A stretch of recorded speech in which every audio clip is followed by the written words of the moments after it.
You know what's super mega baller ass? The Xbox 360. It had one of the gaming libraries of all time. However, one thing I feel is quite overlooked these days is digital collection of games.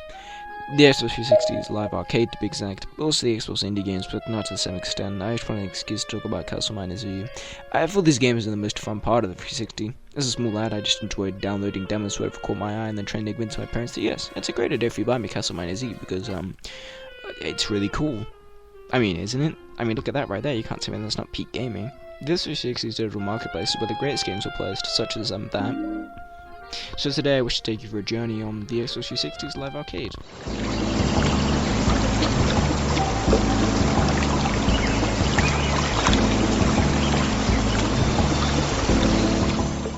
The first Xbox Live Arcade game I want to speak about today is you might have heard of it before, Minecraft, bitches.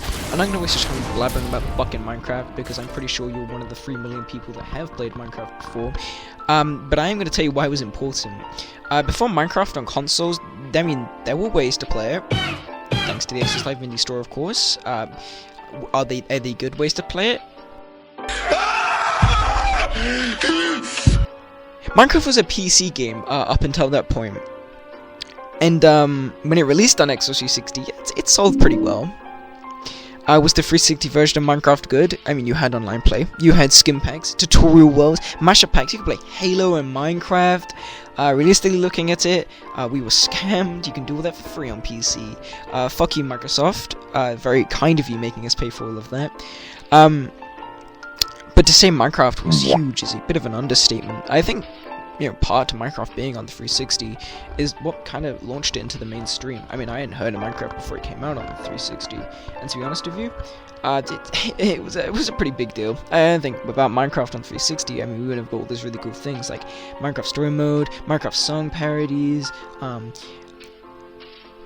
the Minecraft movie. Is there a reason to go back to Minecraft Xbox 360 Edition? Other than nostalgia, no, not really. Would I go back to Minecraft 360 Edition? Yeah, but I don't think you should trust my opinion. On an unrelated note, here's this Minecraft build that I did where I fucking hung this sack of shit. Indie games were starting to get a bit popular in the early 2010s, and thanks to the Xbox Live Arcade, I was exposed to some of the best of the era, including the next 2 games made by Behemoth Games called Castle Crashers and Battle Rock Theatre. The first game I want to talk about is Castle Crashers. Simple arcade beats 'em up. You can play with like 4 people. It's got a super simple plot of just, oh no, the king's gem has been stolen by spooky, scary, evil bad guys, and as a super duper cool Mega Knight guy, I have to go get the king's gem back. And so he goes on like an adventure across the world to get the doohickey back. Is the game fun? Yeah, it's pretty good. You can kidnap 3 other people to play with you if you so please. Also, the game is a super cool like cartoony art style thingy that kind of reminds you of Newsgrounds. Wait. Also, I love everything about this stupid little game. It's got like a bazillion characters probably. You can unlock all of them. It's a lot easier if you have friends because you have to beat the whole game with the characters or like a different character. It's this whole thingy. But unfortunately, a chum like I simply does not have friends these days. Oh, bother. Every single character has so much character. They have their stupid little fucking voices and shit. I would buy them, but it's a little bit expensive to buy the figures these days. The aim is basically you go across world, beat up bosses, get thingamabob to do the next thingamabob to rescue the doohickey to get back to the king guy. Very, very simple premise. I'm not good at selling games, hence why I'm making this video instead of being a mega cool rich businessman with a mega rich businessman mansion. But take my word for it, this game is pretty cool. Also, there's this super mega cool boss that is a corn on the cob, and I quite like him. The next game Behemoth would go on to make would be Battle Rock Theatre, and to be entirely honest, I think this game is pretty neat. Unlike their previous game, this one's a 2D platform this time round, and you can customize your little character. Here's my freak show I made, his name's Hans, I think he's quite cool. The game itself is a really fun puzzle platform, split into chapters, 9 levels with a finale in each, which is just a level, but now on a timer. It's a really fun game to play, especially in co-op, where not only can you cyberbully people, but you can get away with it. If it was just a fun platformer, I mean, I'd still talk about it, but Battle Rock Theatre has something wonderful. a narrator with a stupid fucking voice. I think the comedy of this game wouldn't land as much without the silly voice man. Speaking about the comedy, it's only fair to talk about the story, which, I mean, it has more than last time, but still not a lot. Battle Block Theatre opens with a group of little guys on a ship, the SS Friendship to be exact. There was also another gentleman aboard the boat, Mr. Hattie Hattington, the Tumblr sexy man that I still yearn for. However, a storm, and then the boat crashes on an abandoned island with a theatre, like a battle block theatre, and it's got evil cats on it who imprison you. Oh, they also give Mr. Hattington a lovely little hat. The game is basically you just have to do performances for the cats in the said theatre, and then you break out the funny cats man, and the game ends. Another thing is, this time round, the music is really composed, which is kind of fucking baller. It's what's been playing this segment and the last, and I think it really helps to bring the game together along with the story and the really cool cartoony art style. One last thing before I move on to the next game. It's a very special feature where you can hold a button and shit yourself and just fucking explode. Another 2D platform from this time is Super Meat Boy. Fuck this game. I love Super Meat Boy, but with my super gamer skills, and how good I am at games normally, games such as Super Meat Boy just make me so happy. It's a very fun, fucked up, sadistic 2D precision platformer where you play as a slab of meat, and do have to rescue your lady friend from a fetus. That's it, that's the game. Thanks for coming, guys. It was nice to have you on. Good night, and see you next time where we talk about how to grind babies up in a meat grinder. I think overall this game's really good, but I mean, there's not really much I could say since I'm kind of fucking dog shit. I think the visuals are really good to look at once again. I mean, the game itself is great, despite the fact I die over and over and over fucking again. It never really feels like it's the game's fault. And when you finish the level, you just feel fucking amazing. It's like getting slobby head from a homeless guy as you see your 100 attempts fucking perish in front of you as that one little fuck head gets to the end. It's absolute cinema. Speaking of absolute cinema, Terraria. As someone who's played a little bit of Terraria, I can confirm it is quite a good game. How would I describe Terraria without saying the thing? 2D Castle Miner Z, but better. I don't know, how could anything be better than Castle Miner Z, you may be asking? Well, my dear, let me explain. Terraria has a lot of things you can do. You can build, explore, fight bosses, kill yourself, kill others, and most importantly, kill innocent NPCs that 100% deserve their demise. I know Terraria gets compared to Minecraft quite a lot, but to be honest, I kind of enjoy Terraria more. There's so much more to explore and just do. You can constantly upgrade your stuff, getting better armor and weapons, fighting harder bosses. Even the world changes around you with the hollow and stuff later on. I mean, you have so much more shit to craft and just get, and you even have hot NPCs. I can't say that about the villagers. Granted, Minecraft did sell a lot better, and now it does have the Jenny mod, but I still think Terraria has a lot to go off. If the great Steam reviews aren't something that convince you to play it, I mean, I will. The Xbox 360 version is very outdated. There's really not much point going back to it today, outside nostalgia. I mean, there's a few extra things it has, such as orc crown and some extra items and shit, but it's so much more overshadowed by the amount of new shit in modern Terraria. However, you don't really have a choice with this next game, since it's sadly still stranded on the Xbox Live Arcade. Well, at least the first one is. Dead Dishwasher Samurai. This game is badass. From what I've read online, it was apparently only made by one guy, and if that's true, that makes this super mega badass.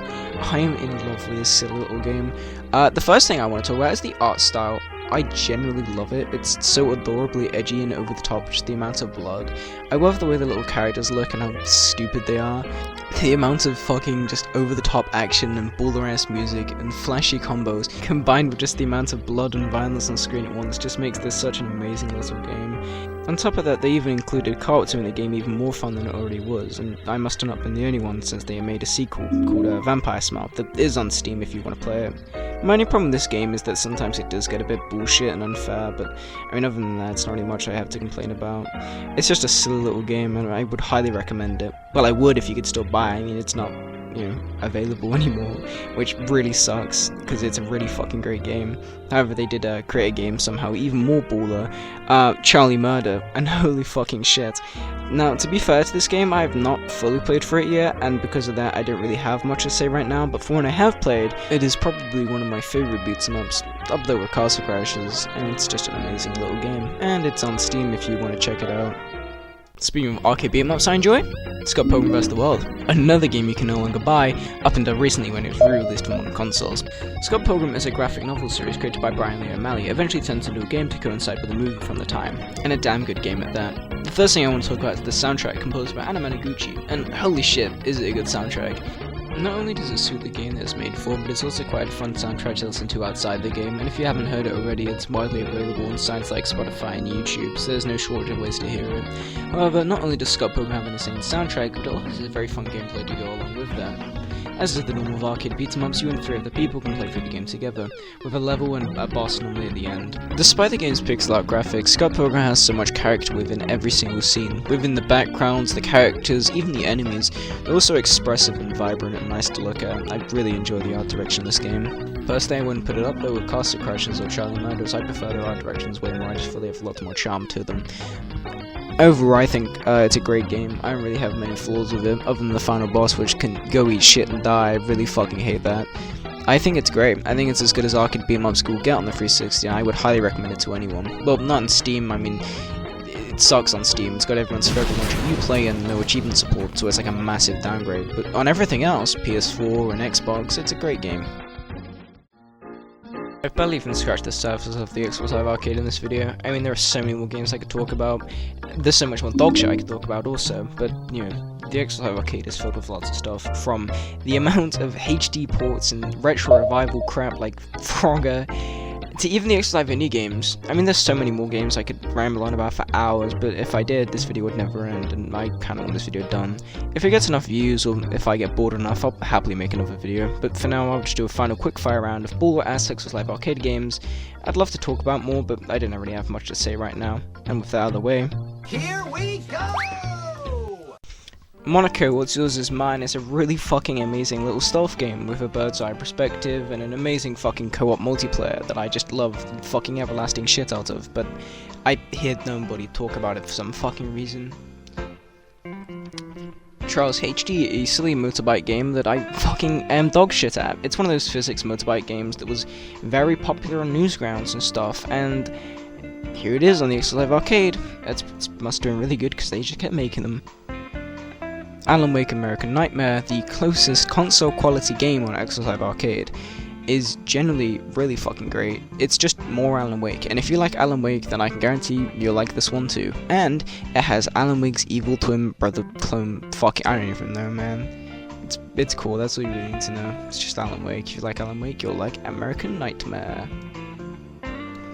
Plants vs Zombies is a game I'm sure you're aware of. It's one of the most popular tower defense games ever made, and it's on fucking everything. It's on your phone, it's on your DS, and for some fucking reason it's on your Vita. It's just another port of PVZ. Need I say more? Poker Night 2! Not as good as the first one because it doesn't have heavy or strong bad, but it's still pretty good. It's a poker game based on Texas Hold'em poker, and if you like that, and you like Claptrap, which I'm so sorry to hear about that, then you will really enjoy Poker Night 2. If you have a PC, play Poker Night 1. It's just better. It's got heavy in it. You know, it doesn't have heavy in it? Explosion Man, a game made by Microsoft where you just can't stop exploding. Explosion Man explodes from here to there, and it was so good they made Mrs. Explosion Man, where you can see her explode too. It's pretty fun. If you enjoy 2D platforms and exploding, be my guest. Deadblock, another zombie game on the Xbox. Great, because we needed more of those. It's an okay zombie game where you either kill zombies or for some reason collect guitar parts. I mean, it's okay. It's more fun in multiplayer, of course, and obviously mind-numbingly boring in single player. I mean, if you get friends together, I do recommend the game, but I don't recommend it if you're playing alone. Spelunky. Yeah, that's all I got. I mean, this game is fucked up. This is inhumane. This is a fucked up game for fucked up people. I mean, I don't even understand who came up with this game, because I ain't even made it past the fucking 3rd level. I've been playing this game for years. Fuck Spelunky. It's pretty good. I mean, I highly recommend it, and the sequel's also really good, so yeah, live, love Spelunky, I suppose. And the final game that I would like to quick fire round today is Cloudberry Kingdom, a game somehow even more fucked up and sadistic than Spelunky, but you won't realize that. This game starts off as a very fucking boring looking platformer, and don't get me wrong, it is a very boring platformer until you get halfway through the game, and then shit just gets fucked up for no reason, and I don't understand it, but it is kind of fun, and I do recommend it. But yeah, that's it. That's all I got. I'd be happy to continue this in the future because I kind of enjoyed this. But yeah, I mean, that's all I got for today, man. And one last game before I forget. The most important game of all, Castle Monkey. That's like the best fucking game ever. It doesn't get better than that, baby.